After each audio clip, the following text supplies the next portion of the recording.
The title for the talk is AI Works for Walt Brown, and you'll understand that later. We do have, again, there should be some handouts that you'll get. It's got two perspectives of the past. One is based on blind chance, the other is based on creation.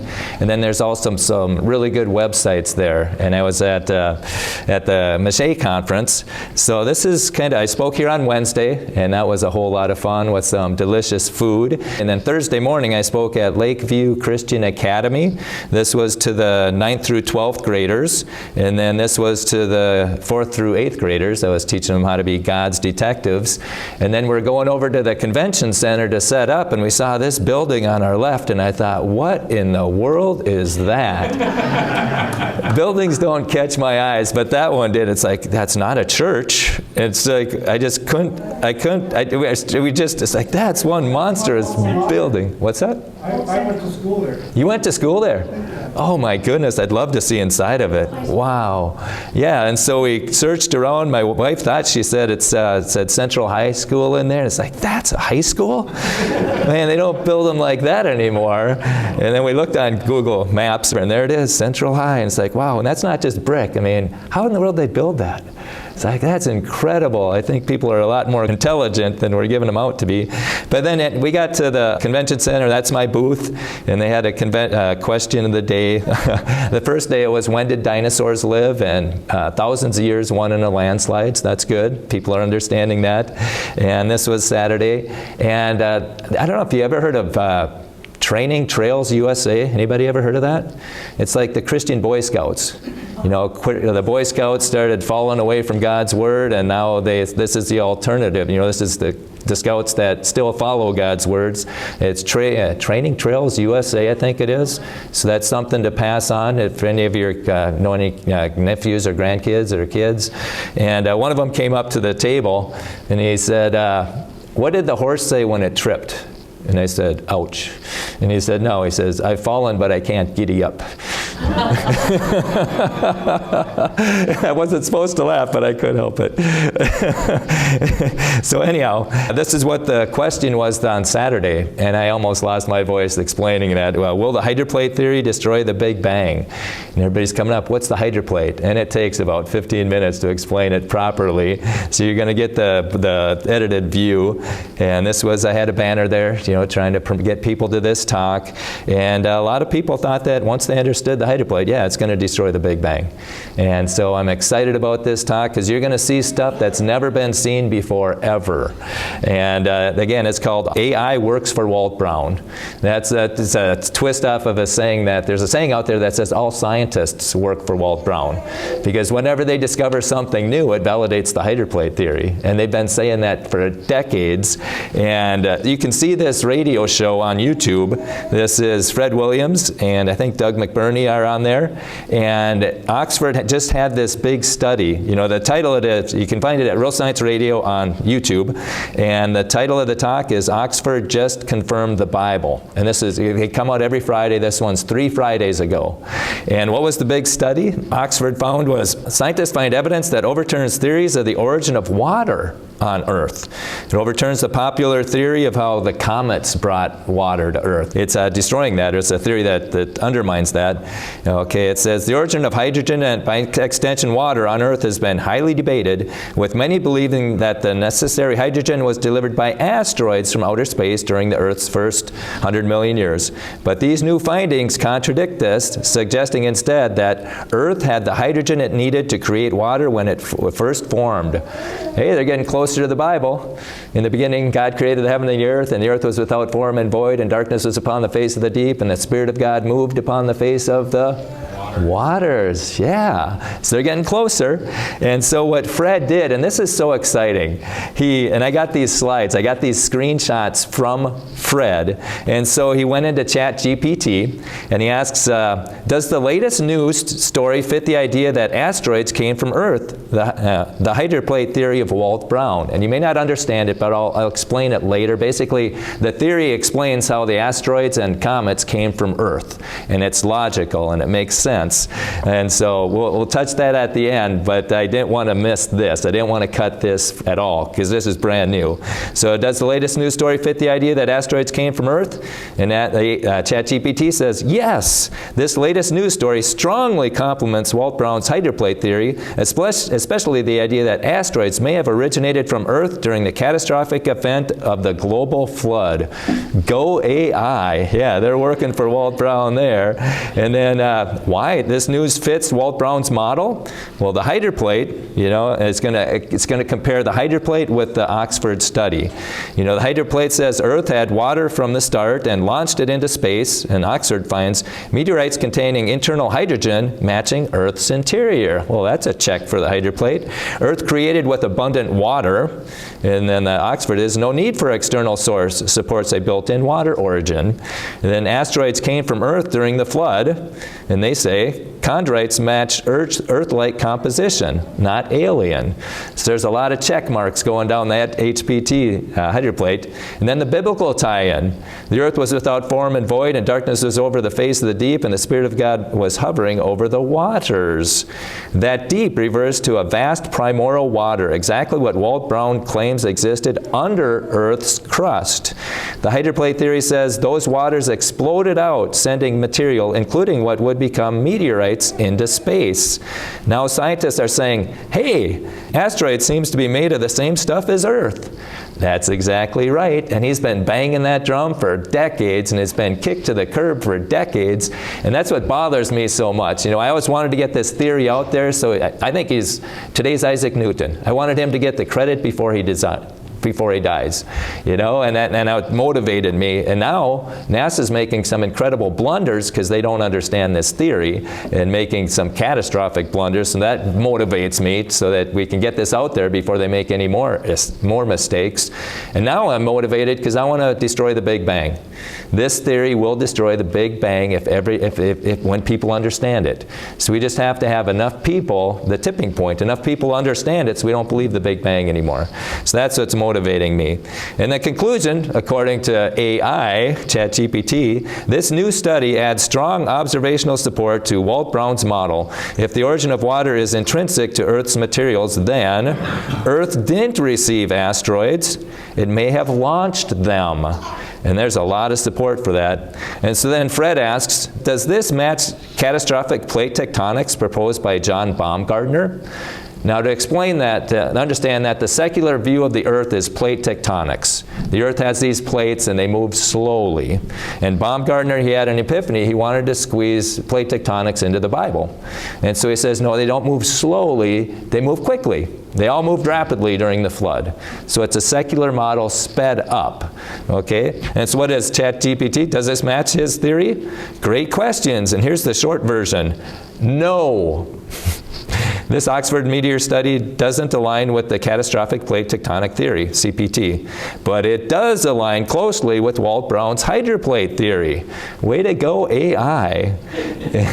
And okay, a quick comparison, water origin. Earth began with vast subterranean water, the deep, that's Walt Brown says. Catastrophic, CPT says similar, but water initiates rapid plate subduction.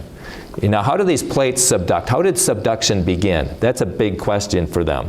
How do you get this plate to dive under another plate, you know, without crushing it or pulling it apart? And then the fountains of the great deep. Violent upward eruption, water, mud, and rock ejected into space. That's the hydroplate. And CPT is water lubricates subduction zones, global scale plate motion. So it's different. And then a flood mechanism. Crust split open from internal pressure, plates slid away. You're going to see that later on. But CPT says rapid subduction of oceanic plates into the mantle. And again, how does that start? And has it ever been observed? Why it doesn't fit CPT. The recent Oxford findings suggest water was already part of Earth's building blocks, not added by space rocks. Meteorites are chemically similar to Earth. And then, so CPT might accept that Earth had water early, but it doesn't provide a mechanism for ejecting rock into space. that it could account for Earth-like asteroids. And why it strongly fits the hydroplate theory? Walt Brown model predicts Earth began water-rich. He got the theory from the Bible, and we'll show you those verses that he used to put together this theory. Okay, Earth began water-rich. Some rocks were violently ejected into space and became meteorites and asteroids. And comets, by the way.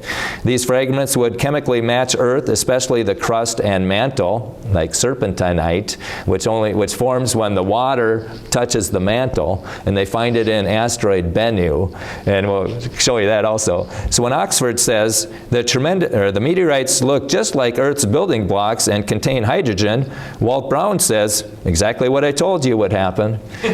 So this is AI. This is a mic drop moment, and Fred really. You got to listen to his show. It's just so hilarious because it's just time after time. Okay, final verdict. Does this new water origin discovery fit catastrophic plate tectonics? Not really. CPT doesn't explain the origin of asteroids or predict Earth-like meteorites. Does it fit the hydroplate theory? Perfectly. Perfectly. You know, this theory should be on all the university classrooms. It should be everywhere. Perfectly. This is one of Hydroplate's core predictions being confirmed. Way to go, AI. Okay, which one better explains Noah's flood? Hydroplate or catastrophic plate tectonics? Okay, is it Walt Brown or is it Baumgartner's model? Okay, the hydroplate theory matches Genesis' description of fountains of the great deep. And catastrophic plate uses mainstream plate tectonics physics. So it's a secular model sped up. And then the hydroplate ejected comets, asteroids, and meteorites from Earth, and predictions vindicated by recent discoveries, and a lot of past discoveries. There's probably 8 or 9 discoveries that have just been, or predictions that have been validated. Fred asks them, and can you let me know which theory, HPT or CPT, do you think is the more likely theory for a global flood as recorded in the Bible? And it says, from a biblical and predictive alignment standpoint, hydroplate theory often comes out ahead.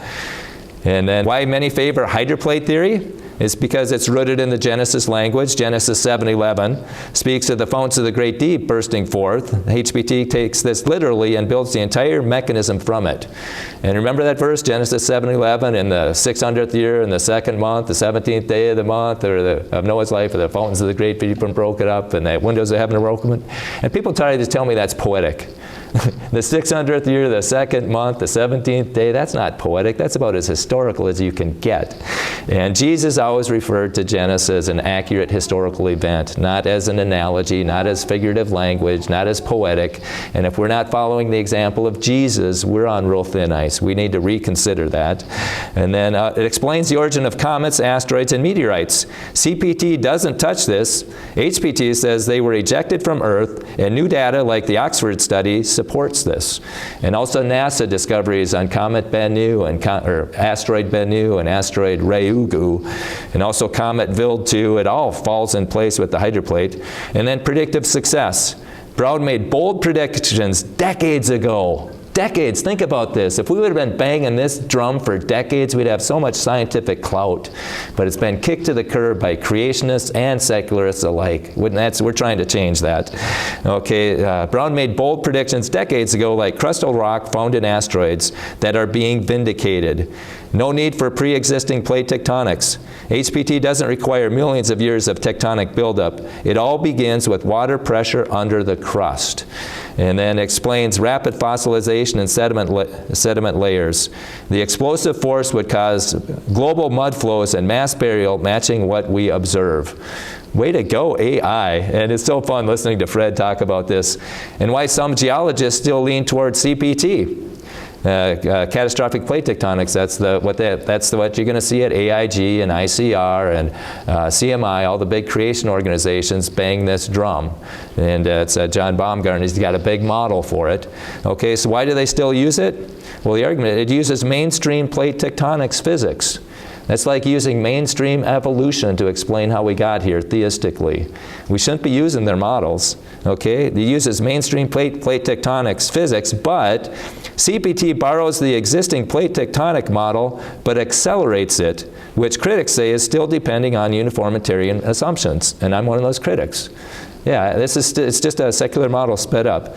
Okay, and computer simulations show runaway subduction, but they're extremely sensitive to starting conditions and don't explain space-based phenomena like asteroids.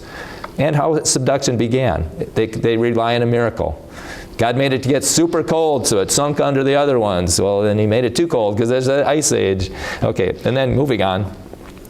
Tries to fit more geological evidence, but can seem too tied to the secular framework it's trying to repurpose. And I agree with that too.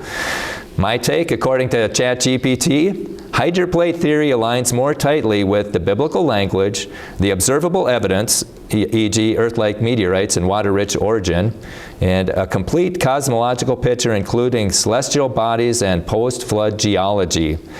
That said, CPT has pushed the academic envelope in modeling global tectonic chaos, and many creationist geologists prefer it because it's grounding in conventional geophysics.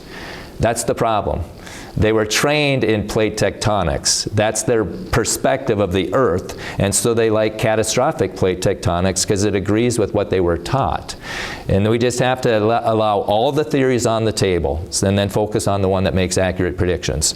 And that's what we're trying to do. If you want to see, we're trying to get the CPT guys to have a roundtable discussion with the HPT guys so that each theory can be critiqued, those strengths and weaknesses, because when that happens, hydroplate wins.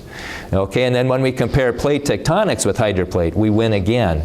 And so, yeah, we're trying, and it's interesting to see who's running from the microphone and who's making and asking questions, and that's what really bothers me the most, because, you know, and you can see these questions and emails that are flying back and forth between the CPT and HPT guys. I did a talk, it's called Creation Science 201, Jousting Flood Models.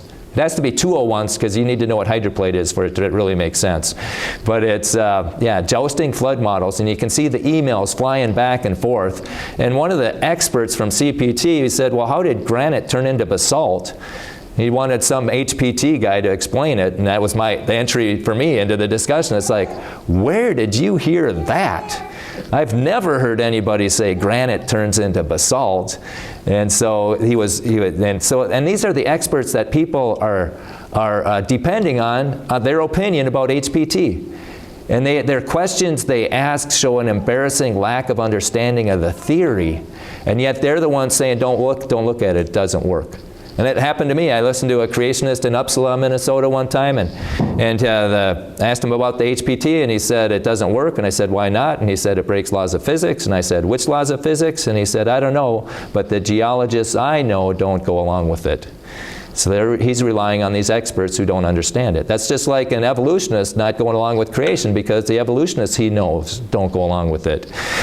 So anyhow, I'll keep moving on here. The bottom line, if you're prioritizing biblical text fidelity and bold predictive power, hydroplate theory wins. If you're favoring geophysical modeling with mainstream tools, you might lean CPT.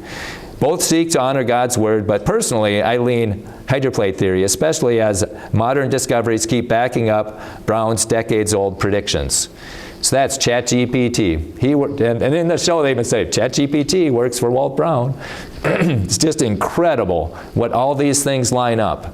But you know, we're living in clown world now, where the truth gets censored a lot. Anybody in Facebook jail the last few years? Oh my, anybody have videos censored on YouTube? I had to start a Rumble channel called Revival of Truth to get that information out.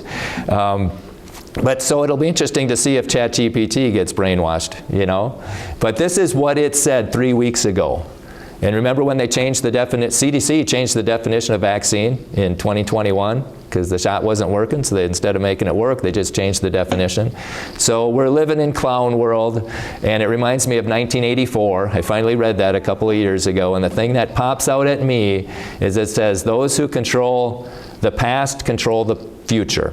And that's what they're doing with their science books. They're getting rid of God in the past, so now their government's in charge in the future. And then it says those who control the present control the past. That's why so many people get censored and fired and stuff like that when they go against the government narrative. But a revolution can begin if enough people realize, hey, we're being misled. We want the truth, and they lose their power. So that brings us to the hydroplate. This was a talk that I gave, and you can see this talk at my college series, and they were stealing our posters, stealing our flyers, and it just made me do it again and again. Instead of being online, we did it at the public library, and we did it right at St. Cloud State. And so we'll just touch on one of these discoveries. Earth's crust missing in mid-Atlantic. Why is the Earth's crust missing in the mid-Atlantic? Well, it's perfect with the hydroplate. It says, was the crust never there? Was it there but when then was torn away? Yeah, it was eroded away and then it slid away. And we'll show you how that happened. If so, then how and why? The hydroplate. And real quickly, and this is the question that I had at the conference, the homeschool convention. It was, will the hydroplate theory destroy the Big Bang? And people would come up and say, what's the hydroplate theory? So you're going to get it in a nutshell. Real quickly, it was developed by Dr. Walt Brown. He was an Army Ranger, paratrooper, West Point grad. He's just a sharp guy. Got his PhD from MIT in mechanical engineering. He ran the Benet military lab. He taught at the U.S. Air Force Academy. He's full colonel in the Air Force. He's just as sharp as they come. And he's driving through South Dakota back in the 70s, and he hears on the radio that people claim they found Noah's Ark on a mountain. And he's an evolutionist, and think, what a bunch of crackpots, you know? But in South Dakota, there's not much to do besides look at wall drug signs. And so I think he's bored, and he just says, you know, if, just as a mental exercise, if they found an ark on a mountain, that would mean that the whole world was covered with water. And if that happened, that means a whole bunch of plants and animals were covered with mud and turned into fossils. And he thought, wait a minute, if fossils are a sign of a flood, where's the evidence for evolution?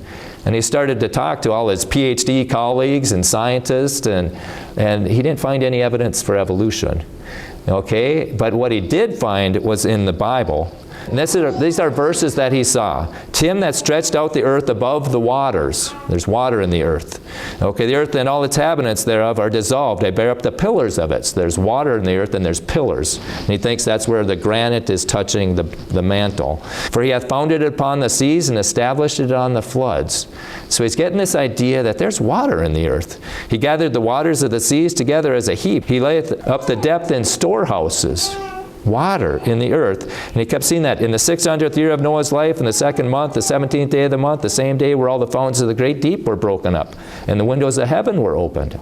So there's water in the earth, and he keeps doing that. So, okay, so if there's water in the earth, what would happen? Okay, see, most theories, we look at what the effect is and try and figure out what caused it. We know what the effect is, but we just don't know the cause because we can't go back in time. He sets up the cause with one assumption. Just one assumption. And then he lets the laws of physics determine what the effects are, and it's perfect for what the world and the solar system that we have. And so the one assumption is that the half of the ocean was inside the earth at one time.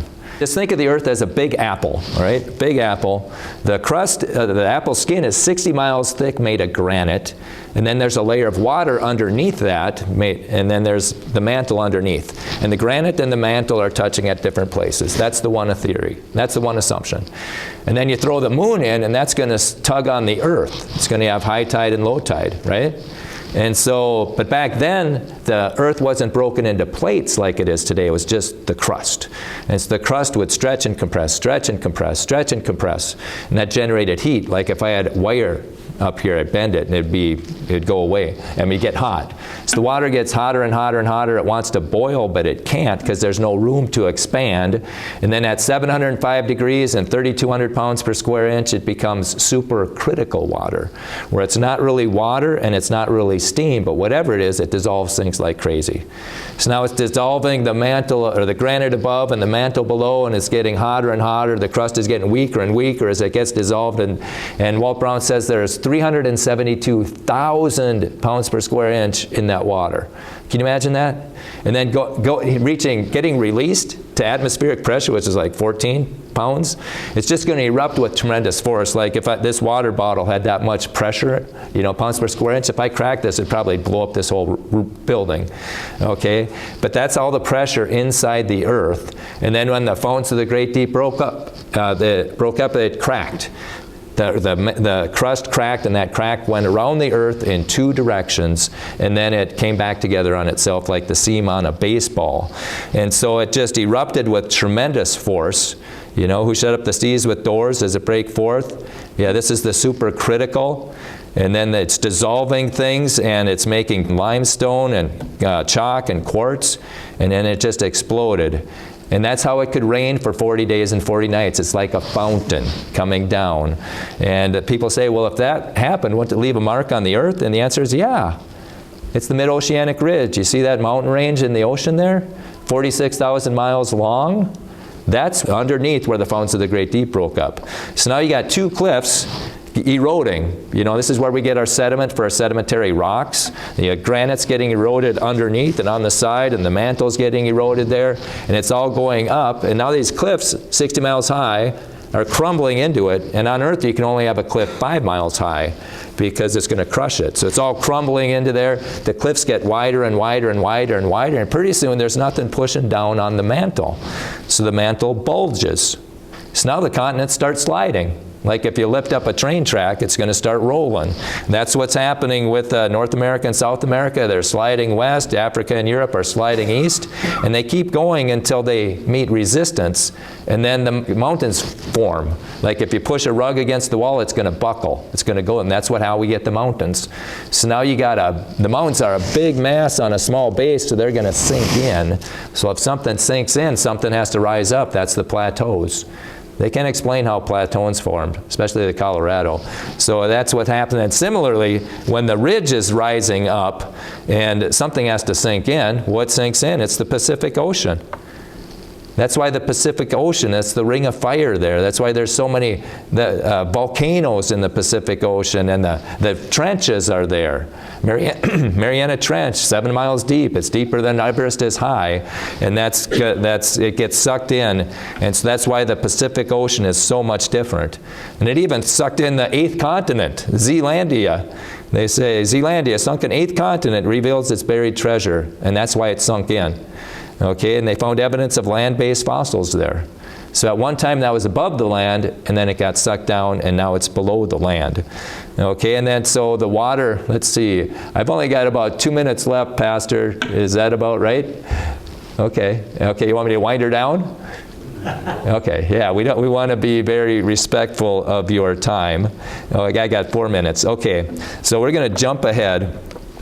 And and these talks are on my YouTube channel. Make sure you get one of these cards, and then one of the handouts that Pastor has. This is what happens when the Earth explodes. All that stuff gets jettisoned. We have rounded boulders in comets. We're going to show you this, and we're going to wrap it up. This is what they found. And watch the guy in the right, the bottom right. So let me know what you think. This is the most insane space news in a really long time. This asteroid, called Bennu, is 63 million kilometers away. That's 160 times farther than the moon is. Over the last few years, this spacecraft called OSIRIS-REx traveled all the way there, touched its surface, grabbed a sample, and brought it all the way back to Earth. And what they found in that sample is insane. It's rich in carbon, nitrogen, and organic compounds, all of which are essential to life as we know it, but we've seen that before. The asteroid is also covered in a mineral called serpentine, which looks like this. And these samples look just like the type of rock that we find here in mid-ocean ridges. This is where the stuff from the mantle of the Earth comes up and touches the water. It's underwater. Scientists think that this asteroid could be a chunk of an ancient small ocean world. This could be a piece of an old watery planet that's been traveling through space for billions of years, and we just took a sample of it. Wow. What do you think of that? Wow. Oh my goodness. We have a few minor tweaks for, first of all, that watery planet, let's call it Earth, Oh, as yeah. Kevin Lee likes to say. I wanted to get your reaction, Brian, because when I saw that, I'm like, wow. She works for Walt Brown and Real Science Radio in creating a short for us without us having to do all that production effort. Yeah, she needs a raise, I think. Man. Well, what everyone just saw on display was an example of a victim of the government schools, a victim of the deceptions and the errors that Brian has uncovered. That girl to not even consider that this giant water planet is Earth, but that it's been traveling through space for millions of years, is because she has been victimized by exactly what Brian's been uncovering. And it's actually sad. It's sad to see, but it is instructive as to the work we have to do.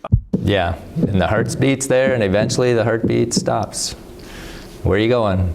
This is what I do. I point to people to this Creator revealed himself in the Bible. So the book that you need is the 9th edition. You can get it online at rsr.org/HPT. Just click that button, says 9th edition. You can download it. I encourage everybody to download it. And if you want to see why this has been kicked to the curb for decades, go into rsr.org/HPT, and down at the bottom it's the Walt Brown controversy. So you'll see why it's been kicked to the curb. But the main thing is you need to get informed on this. These are the best websites out there, hydroplate.org. You can see PhD he teaches at the U.S. Air Force Academy. He's banging this drum. And other talks at our first hydroplate conference. Then rsr.org/HPT and /answers. And because in answers, it'll show the critiques of it and then how we respond to the critiques. And then Brian Nickel has a good YouTube channel, and I have a good YouTube channel. And right now, I'll set the plate for Pastor. There's a lake there. There's a lot of people drowning in the lake of life. There's storms in that life, and you guys have the life jacket, and you guys can save them. And you can use this hydroplate theory to destroy the Big Bang, and that'll help a lot.